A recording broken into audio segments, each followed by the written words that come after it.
Right is outraged and says that justice can be found with the gods. Wrong asks why. In that case, has Zeus not been destroyed for putting his father in chains? Kronos, who was the king of the Titans and Zeus's father, was chained up in the underworld when Zeus came to power. So surely justice would punish Zeus for this. They go back to insulting each other, and Right accuses Wrong of beating his father. This is foreshadowing again. Right says that Wrong encourages teenagers to drop out of school. Kids are usually taught music, literature, dance, etc., but now they are taught rhetoric. This is also a link to later in real life, after this play happened, Socrates was charged with 3 charges and then sentenced to death, execution by hemlock. And one of the charges was corrupting the minds of the young. So you can see that this play was sort of a precursor to this image of Socrates. Wrong implies that Right is smelly, and then Right says that Wrong used to be a beggar like Mycenaean Telephus, living on scraps of ideas that he stole from Pandaletus or was given in charity. So Euripides' Telephus was disguised as a beggar, and Right is suggesting that Wrong is despised, he's suggesting he is despised rather than saying he's a beggar. And Pandaletus was an informer, a politician, and quite snaky, as the kids say these days. They start to fight over Pheidippides, so the leader interrupts them and tells Right to explain the old teaching and Wrong to explain new education, so that Pheidippides can choose his own teacher. Wrong says that he is happy to let Right start because he can shoot him down with clever new phrases and ideas, like verbal hornet stings. This is similar to the Elenchus, which Socrates did. So the important thing is having the last words. Sophists rip apart others' arguments better than defending their own. So it's better, or you win more easily if someone builds an argument and then you rip it apart rather than creating your own. The chorus say that for our friends, a great issue hangs on this debate, education's whole future and culture's whole fate, to introduce the battle. The verbal hornet stings is a metaphor for the aporia, which is the confusion that is caused after the Elenchus.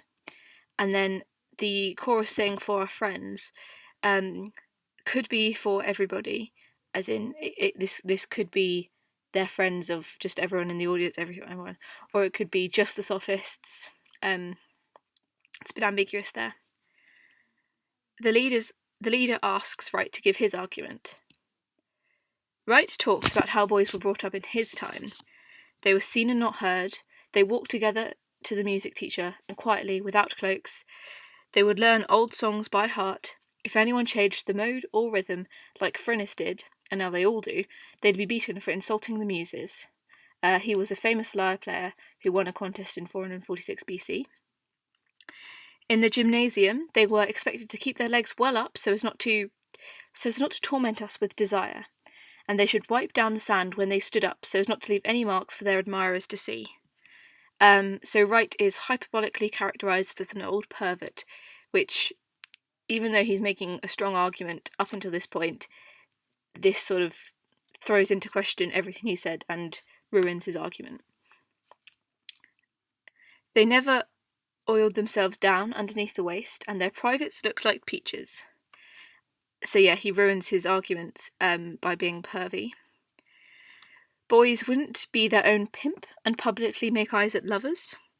They wouldn't take any food at dinner that their elders wanted. They never giggled nor stood with their legs crossed. Wrong mocks him. How redolent of cicada brooches, ox-slaughter trials, and seidides. So it used to be fashionable to wear a cicada, which was like a cricket, in a brooch.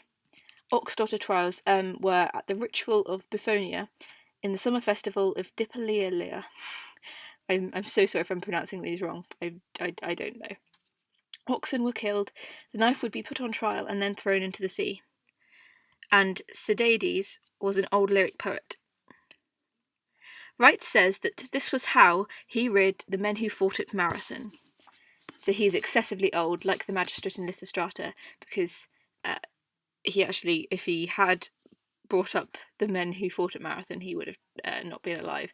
So even though he is a personification of a concept, so the concept was alive at this time, the actual character couldn't have been. So it's just playing on this age comedy. He criticises the way wrong and his kind teach young men. They are wrapped up in cloaks, and Wright saw one dancing at the Panathenaea, and he let his shield drop to his haunches. So at the Panathenaea, there was a wedding dance where the couple were naked except for a shield. And so it's a bit ambiguous what he means by this, but he either means covering your penis with a shield was unmanly, so he let it drop to his sort of pubic area, or he was too weak to lift the shield up properly, which is also unmanly. So whichever one he's referring to, it's shocking for Wright. He addresses Pheidippides, imploring him to choose right, giving advice. Stay away from the market square and the public baths. It used to be improper for youth to go to the agora, but now, as in now being when the sophists are here, it happens frequently. If you do something shameful, show shame. If someone makes fun of you, retaliate. If you're sitting and an elder approaches, you must stand up. Respect your parents. Don't run after dancing girls, and if a whore chucks an apple at you, then your reputation would be destroyed. This was a sexual invitation, but it was unusual for women to do this in a patriarchal society, so there's a bit of a weird reference. Don't contradict your father or criticise him for being old. Of course he's older than you, and that is how he brought you up. So Wrong tells Pheidippides not to listen to Wright, otherwise he'll end up like the son of Hippocrates and be called a boring little baby. Hippocrates had 3 sons, who were often used as examples of uneducated laziness, and a literal translation of the boring little baby is one who feeds on blight. So Wrong is saying that the traditional education is dull and irrelevant, like babies and blight, which is tasteless vegetable. Wright says that what matters is that Pheidippides will be getting healthy in the gymnasium, like Academy's Park, rather than chatting in the market square. If Pheidippides follows Wright's advice, he'll be strong and healthy. If he follows wrong, he will be pale and all his limbs will be too small. The exceptions are the tongue and the election. So Academy's Park was a park with running tracks in it. It's kind of ironic for future readers because after this play it becomes Plato's school, and Plato is the real Socrates, like one of the followers of the real Socrates. So the example of tradition and sort of the old argument, the right argument, is actually ends up becoming this new type of education. But obviously people at this time wouldn't have known that. It's just for a modern reader it's ironic. This was a pun, so in Greek it sounds like he's about to say big prick, but actually says a long decree. And a big penis would have been considered ugly at this point in time. If he follows wrong, he will follow wickedness and catch the craze for Antimachus's ways, that is, for getting buggered every night. So Antimachus is satirised in comedy as unmanly, which was actually inaccurate. And there is a lot of discriminatory / black humour, vulgar humour, particularly in Wright's descriptions. The chorus sing about Wright's sweet words and praise him for the happiness that he taught in the Golden Age. They then turn to Wrong and say that he must use really good arguments to beat Wright, and the leader confirms this. So this is sardonic, after obviously the crude humour he's just been using, so they're taking the mick. And again, it's odd that the clouds are praising Wright, because the chorus is usually impartial, or, as they are the clouds, they should side with Wrong, one would assume. So Aristotle called the chorus the ideal spectator, so perhaps this is what Aristophanes wants his audience to think, rather than what he expects the surreal clouds to think. Wrong says that throughout Wright's speech he has been eager to smash it to pieces. This is why he is called wrong at the Thinkery. I was the one who invented ways of proving anything wrong, established laws, soundly based accusations. What he probably means is customs rather than legislation, because it's a bit more difficult to argue that that's wrong. Wrong asks Wright why he won't let young boys have hot baths, and Wright says that they make a man a coward. So Herodotus, who was one of the historians, said, "Soft lands breed soft men." Wrong exclaims that he's already scored one. He asks of the sons of Zeus, who is the bravest man? So this is a reminder of the Olympian gods, pointing out his argument that mythology and established customs are incompatible. So one of the things that the sophists did was, if they didn't believe in the established gods, or even if they did, but they were trying to fight these old traditional arguments, they would use this mythology to prove whatever the argument was wrong, because obviously the traditional people can't disagree with mythology. So this is just an example of the type of sophistry that people were complaining about. Wright says that the bravest man was unquestionably Heracles. Sorry, Hercules is the Roman word for Heracles. Wrong asks if Wright has ever heard of Heracles having a cold bath. Wright is speechless, and Wrong asks again if he was the bravest. So warm springs were referred to as Herculean baths. So he's just using this one little tiny point, the fact that warm baths are Herculean, to rip apart Wright's argument about cold baths and warm baths. Wright splutters and says that this is just the sort of clever stuff that you hear the young lads coming out with all day.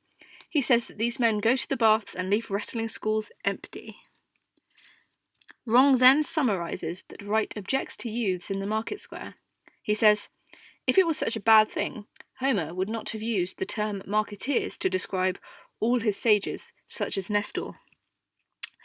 So, in Homer's time, agora meant assembly hall, which at this point, so when Aristophanes was writing, it was called ecclesia. So Wrong is misreferencing Homer. Nestor would have been called Agorates, which meant politician in Homer's time, and it only now means like a marketeer. So it's a bit unclear whether Wrong is intentionally misreferencing this, or if he actually thinks that Homer meant to call his sages marketeers. But the point is, he's referring again to the traditional mythology, the old things that the traditional people would cling to disprove their points.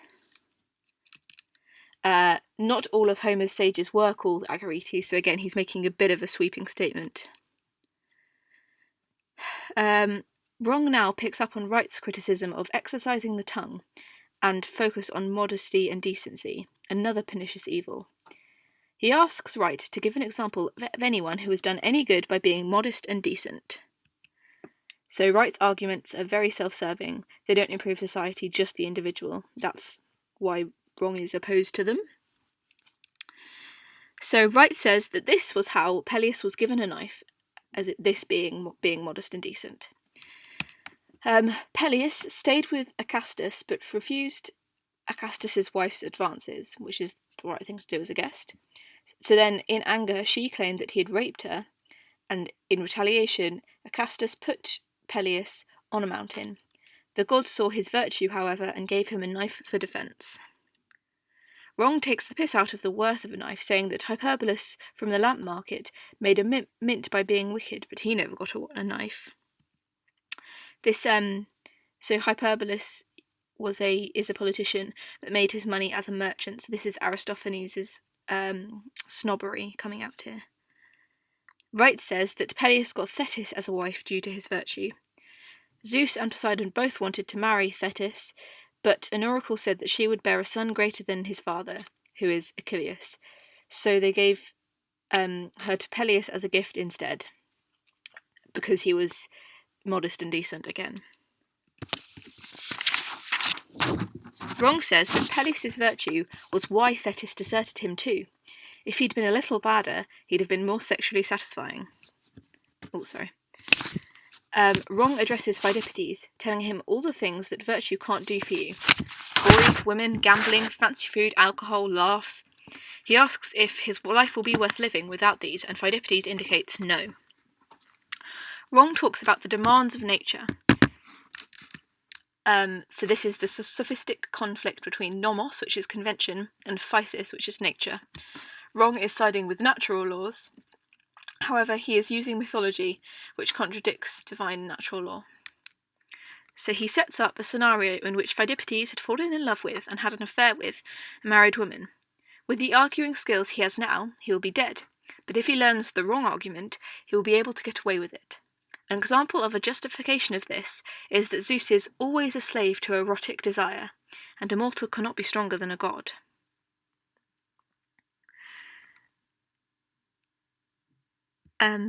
So this is the same argument used by Helen of Troy when seduced by Paris, and she starts the whole Trojan War, which goes on for 10 years. Right asks what will happen if Wrong's advice doesn't work. He would get radish buggered and ash plucked, and then will have the arsehole of a faggot for the rest of his life. So, again, I apologise for using this language, but it's direct quotation from the translation. I'm sorry. Convicted adulterers were publicly humiliated by a radish up the arse in court. Another punishment was to have their pubic hairs plucked out with ash. So homophobic humour would have been considered funny at the time, particularly as people sort of engaged in homosexual sex regularly, and it wasn't actually that bad a thing, it was just something that people joked about. And in the Greek, this wasn't an abusive word, so it's actually interesting that Summerstein has translated it in such an abusive way. He could have just said the arsehole of a gay person or a homosexual, and it's more matter of fact than abusive. Wrong asks why that would be bad. Right asks what could be worse than that, but agrees to say nothing more if he is proven wrong. Wrong goes through questioning Right and leads to the conclusion that prosecution advocates, actors, of course tragic, and politicians are all gay. So this is self-deprecating humour, because obviously they are all actors, and also the plot is suspended. And most politicians were assumed to be former prostitutes in comedy. It was just an ongoing joke. So I've summarised this here, but essentially it's almost a farce. Wrong says, what do you think of, where did the prosecution advocates come from? And Right goes, the gays. And then he says, where do the actors come from? When Right goes, the gays. And then he points to the audience and says, where do the audience? And he goes, oh my gosh, they're all gay. So it's again this homophobic humour, sort of, everyone would have found that really funny. It's a bit farcical. Wrong then points to the audience. Oh, sorry, I've ruined that for you. Wrong points to the audience and asks what Right thinks most of them are. And Right says that most of them are gay, pointing out some individuals. Breaking the fourth wall. I'm sorry, I've just got too ahead of myself there. Right concedes that Wrong has won, then throws his cloak in the direction of some of the men he had pointed out. This reveals that he is wearing a distinctly feminine inner garment. He then runs into the theatron, pausing to flirt with the audience at times. This is visual humour, a bit of a farce. Yeah, it's just kind of ridiculous. Wrong turns to Strepsiades and asks whether he wants Pheidippides to be taught oratory or to take him away. Strepsiades asks him to be taught. Don't spare the rod if necessary. He asks him to give Pheidippides' teeth a cutting edge. Again, this is foreshadowing, and the cutting edge is a metaphor for good rhetoric or oratory, so it's like a sharp tongue. Aside, Pheidippides says, a pale-faced wretch more like. So stereotyping this sort of continual stereotype of sophists and intellectuals as ill and sickly. As Wrong leads Pheidippides into the thinkery and Strepsiades returns to his house in joy, the chorus sing farewell to Strepsiades and say that he will come to regret this.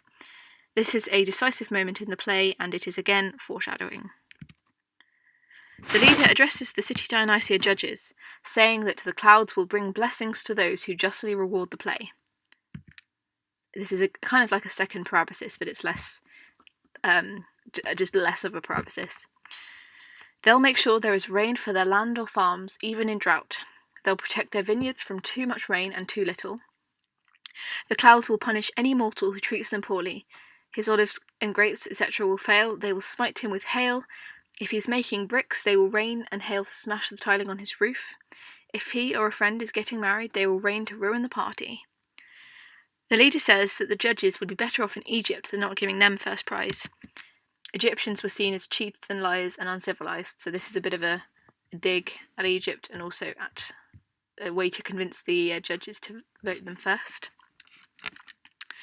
Strepsiades comes out of his house, counting on his fingers the days until Old and New Day, when his debts are due and when, if he doesn't pay, his creditors will hand in their court deposits. This is the last day of the lunar month. New Day means a new moon and therefore a new month. This deposit would be repaid if you won. He says that when he asks them for favours, such as writing off the debt or postponing the due date, sorry, there's so many spelling mistakes in here. This took hours to make, and I get very tired when I do it. They call him a villain and vow to sue. He says that if Pheidippides has learned to be an expert orator, they can't hurt him. He goes on to the thinkery, knocking on the door and calling the boy. Socrates opens the door and welcomes Strepsiades. Strepsiades offers him a present, then asks if Pheidippides has learned the argument. We don't know what this gift was, but it's assumed that it was of small value. Socrates says that he has, and Strepsiades will now be able to defend any lawsuit, even if the loan was made before witnesses. Strepsiades adopts a tragic pose and tone, which is parodying a tragic hymn, and sings about his joy and the plight of his moneylenders, praising his son as my shield and bulwark, saviour of my house, bane of my foes, and dispeller of my griefs. This is irony, but obviously only in retrospect, as you will soon find out. He tells Socrates to get Pheidippides, which he does. Strepsiades embraces his son, and then Socrates goes back into the school. Strepsiades looks at his son, whose face is many shades paler than previously. This is stereotyping, and this change would have been shown through a different mask, but it would have been hyperbolic to make the stereotype funnier. Strepsiades is in awe of his gorgeous complexion, saying that he is not guilty, and other sophistic phrases written all over his face. You were my ruin before, now you must be my salvation. Pheidippides asks what he's afraid of, and Strepsiades says, Old and New Day. Pheidippides says that it is impossible for one day to be 2 days.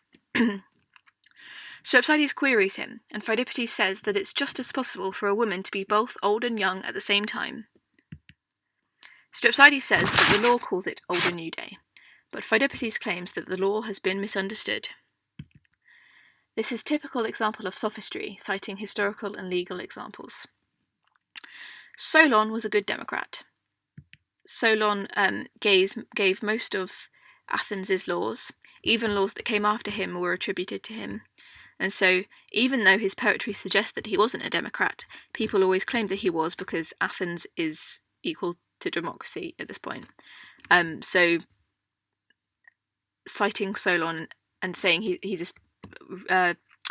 Pheidippides is establishing that Solon is a good democrat before he continues the rest of his argument. So Strepsiades asks why that's relevant. Solon fixed the summonses to be for 2 days, Old and New Day, so that deposits would be syntax. Oh my gosh! So that deposits would be lodged on New Day, the new moon. Sorry, I'm just quite embarrassed by that. Okay, moving on. His argument is that complainants' deposits are accepted on the wrong day, and so these complaints can't stand in court. Strepsiades asks why they mention Old Day at all, and Pheidippides says that it is to give the defendant a chance to appear a day early and settle the dispute. Strepsiades asks why magistrates don't accept deposits on the new moon. They only accept them the day before. Pheidippides says that they are acting like the people who taste food the day before a festival. Early taste, early steal. So tasters performed a religious function of tasting food the day before the festival of Aperturia. But they were jestingly accused of taking advantage of this position to steal the best food when it actually came to the festival. Strepsiades addresses the audience, asking why they are just sitting there and not laughing. We intellectuals can exploit them as we please.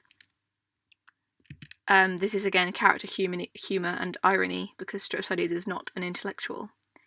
He tells Pheidippides that a song of celebration is in order, then sings, "O blessed Strepsiades," and praises his son. So, it was common for an Aristophanic chorus to congratulate the hero on the happiness he has attained. But there is no chorus here, so Strepsiades sings it himself, and this subversion of the normal way this happens is hinting that the happiness that Strepsiades has at the moment is illusory.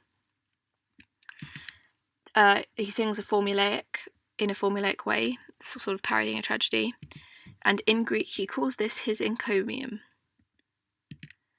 They then go into the house to have a party, and this is the typical feast of Aristophanic comedy.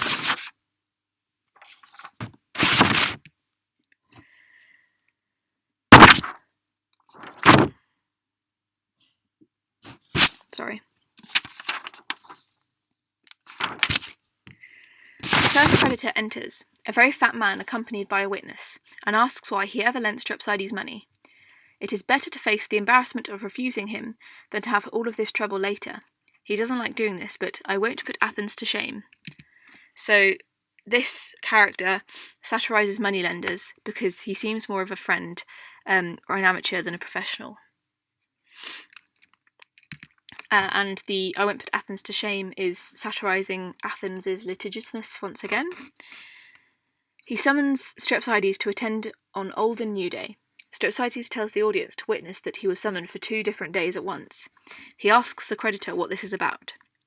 The creditor reminds him of the 1,200 drachmas that he borrowed to buy an ash-coloured horse.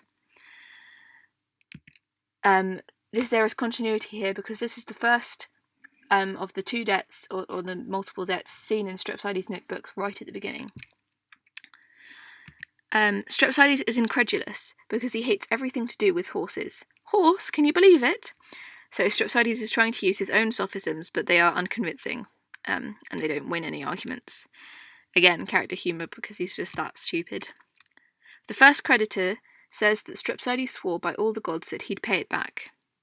Strepsiades says that this was before Pheidippides learnt his invincible argument.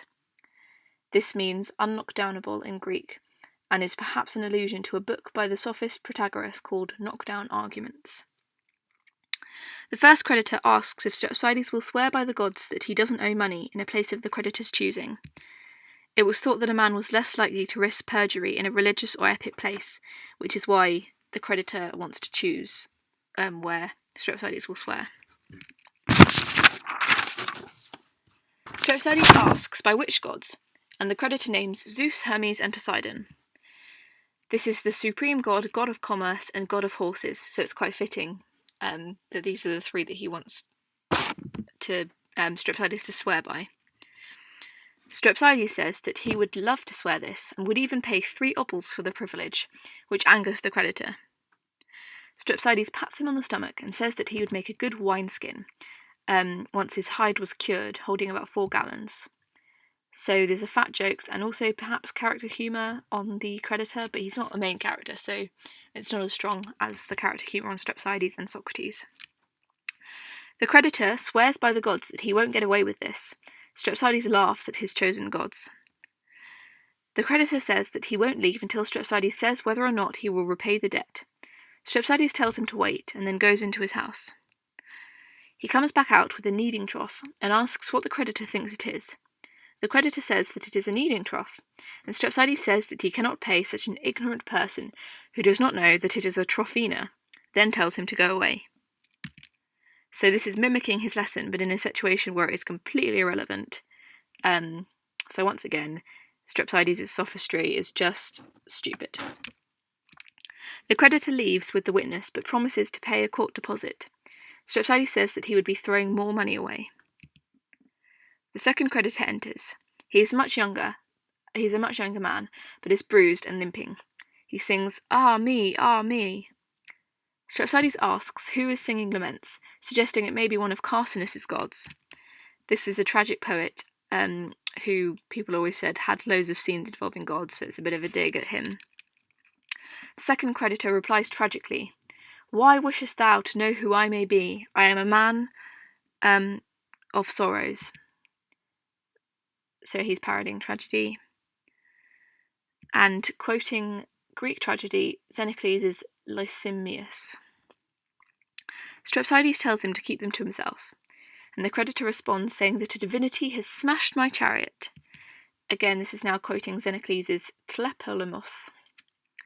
Strepsiades asks him what Tlepolemus ever did to him.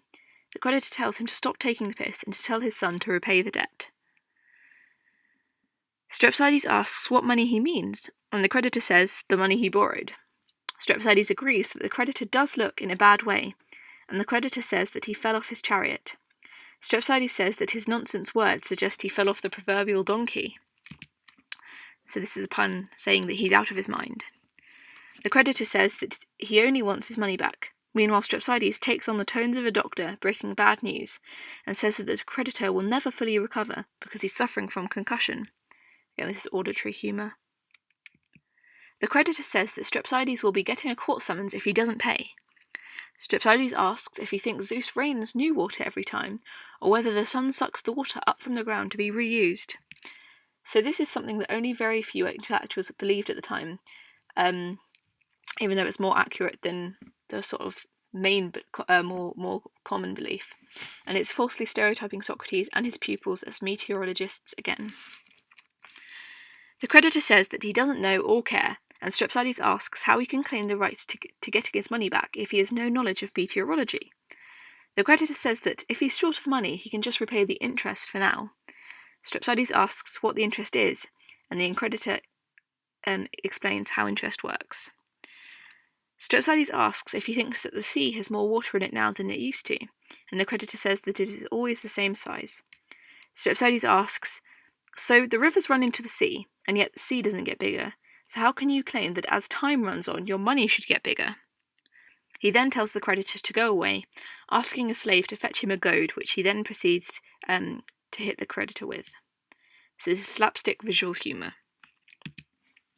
The creditor shouts for help, exclaiming, "This is criminal outrage," before being effectively driven away.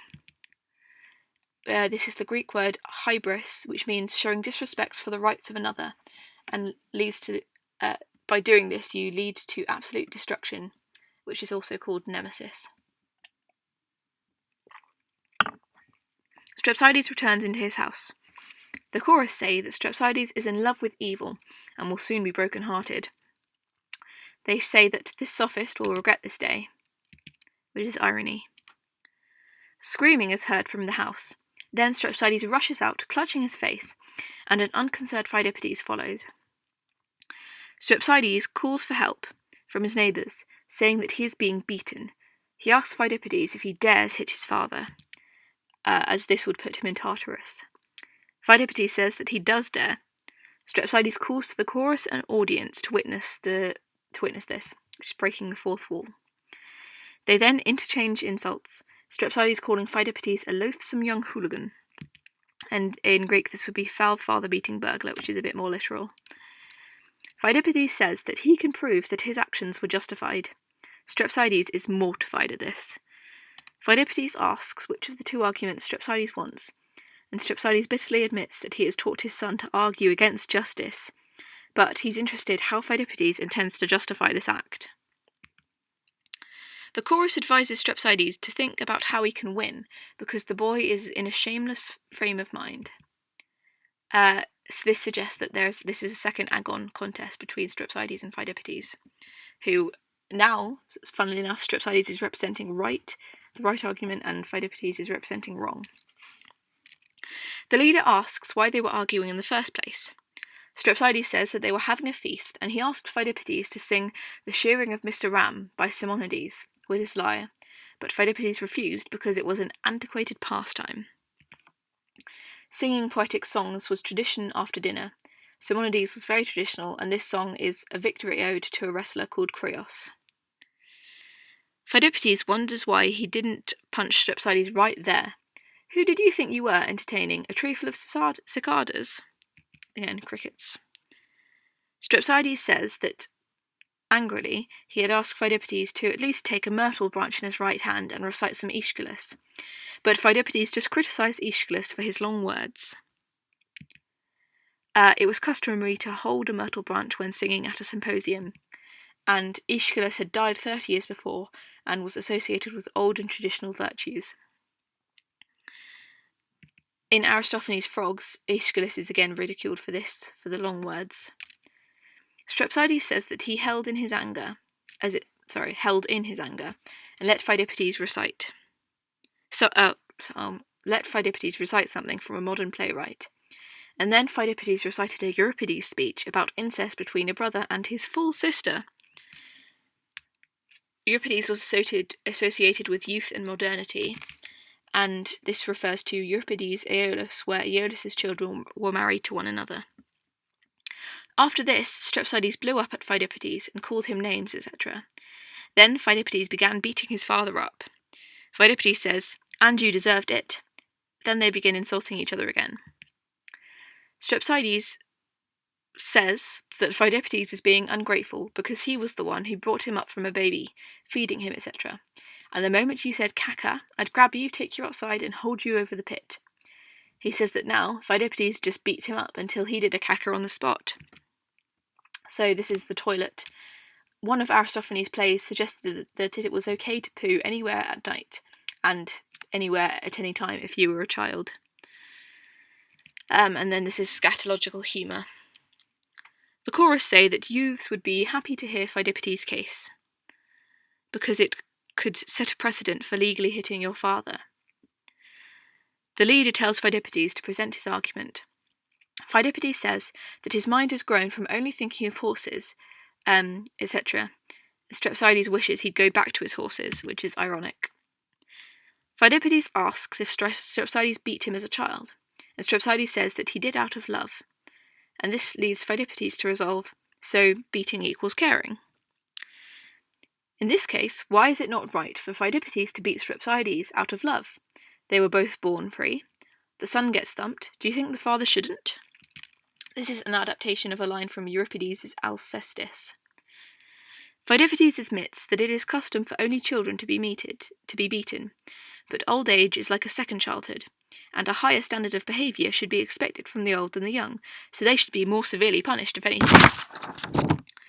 Strepsiades says that he won't find a law that allows this, but Pheidippides is unconcerned because all laws must be created at some point, so he is going to make a new one. He won't seek reparations for the times that he was beaten before this law. He references the animal kingdom, where cockerels fight their fathers. There is no difference between them and humans, except that they don't move resolutions in assemblies. This is satirising democracy. They argue, and Strepsiades says that Pheidippides will be able to beat his own son if he has one. Pheidippides says that he will never get his own back if he doesn't have a son, and then says that he will beat his mother up too, which outrages Strepsiades. So in the original text, Strepsiades addresses the audience, admitting to be old and surrendering his argument, but Summersign cuts this out because it is inconsistent with the agon. Pheidippides says that he will prove that this is just, and Strepsiades says that he can throw himself off the Acropolis, taking Socrates and wrong with him. The condemned criminals were thrown into the Marathon, but Summerstein has changed this to the Acropolis. Strepsiades addresses the clouds, blaming them for this. The leader says that it is not their fault. You turned yourself to evil crookery. This is a pun on Mr. Twister. Strepsiades asks why they didn't warn him. He's old and a countryman. The leader says that they do the same to anyone wicked, so that he can learn. So this is dialogue between the leader and a struggling protagonist, and it's typical of comedy, typical of tragedy, atypical of comedy. And this is now the denouement, like a tragedy. Strepsiades says that they are harsh but right. He shouldn't have tried to cheat his creditors. He addresses Pheidippides, telling him to come with him to murder Chaerephon and Socrates. again, it's surprising that Chaerephon only really appears here and at the beginning, because he was set up to be a bigger part at the beginning. So, like we mentioned right at the beginning, it's just a bit weird. Pheidippides says that he couldn't hurt his teachers, but Strepsiades implores him to revere the great paternal Zeus, and Pheidippides ridicules him for talking of Zeus instead of Vortex, quoting Strepsiades' own words, "Vortex is king now, he's driven Zeus from power." Strepsiades points to a whirlpool-shaped cup standing on a pillar in front of the Thinkery, saying that this image was the only reason he believed in Vortex. So statues of the divine beings were common, but this is a cup, so it's again, kind of visual humour. Pheidippides goes inside, saying that Strepsiades is being silly. It's unclear where he goes inside to, because the two doors for his own house and the Thinkery were next to each other. If he did enter the Thinkery, then the later references to student would probably be him rather than an unnamed student. Strepsiades addresses the image of Hermes on a pillar in front of his house, asking him not to be cross and to have pity. He asks whether he should launch a prosecution against them or something else. He pauses for a reply and thinks he can see the statue shaking its head as a no. So most likely meaning a prosecution of impiety, which is ironic because Strepsiades has been impious throughout this play. Strepsiades says that he shouldn't bother creating lawsuits, but should just set the school on fire. He calls to Xanthias, his slave, to bring a ladder and mattock out. He then tells the slave to get onto a roof and hack the Thinkery down, which he does. Strepsiades asks someone to bring him a lighted torch so that he can make the philosophers and sophists pay for what they've done. From this point onwards, the staging and character is not very clear, so everything now is Summerstein's interpretation more than the play, the sort of literal text. A student from within the Thinkery calls for help. Xanthias comes down, passing the mattock to Strepsiades, who then climbs up the ladder with a lighted torch. He throws the torch into the building and starts a fire, and then he continues hacking at the rafters. There was a real fire in Aristophanes' The Banqueters, so this could have been real too, but it doesn't say so. It's just one interpretation is it could have been real. Several students rush out and ask him what he's doing. He says that he's chopping logic with your rafters, of course. A pun. Chaerephon appears at the window with a pale face, large eyes, and the ears of a bat, stereotyping him.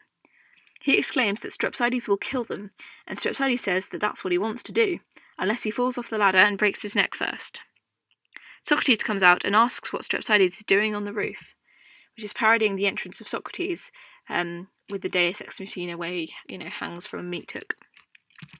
Strepsiades says, "I am walking upon air and attacking the mystery of the sun," which is a parody. Chaerephon appears to be trapped by the window. He says he's going to be burnt alive, then jumps out of the window, straight onto Socrates, who is knocked over. So slapstick comedy. Strepsiades descends the ladder, while Chaerephon and Socrates get up. Strepsiades asks them what they expected in insulting the gods and scrutinizing the backside of the moon. So the Greek word hedra is like seat, for backside. It could have meant the positioning of the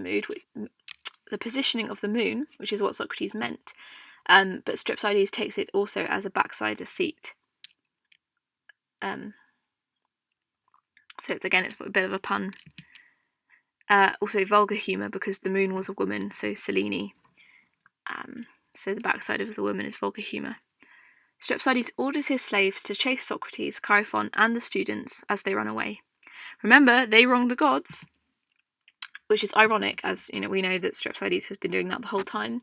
But this could be a closing political message of Aristophanes, because he does like to give a moral view. So maybe he's saying, don't wrong the gods, keep your faith. Strepsiades and the slaves pursue the sophists, the slaves throwing stones. And when they have disappeared, the leader turns to the chorus and tells them to lead the way out because they're done.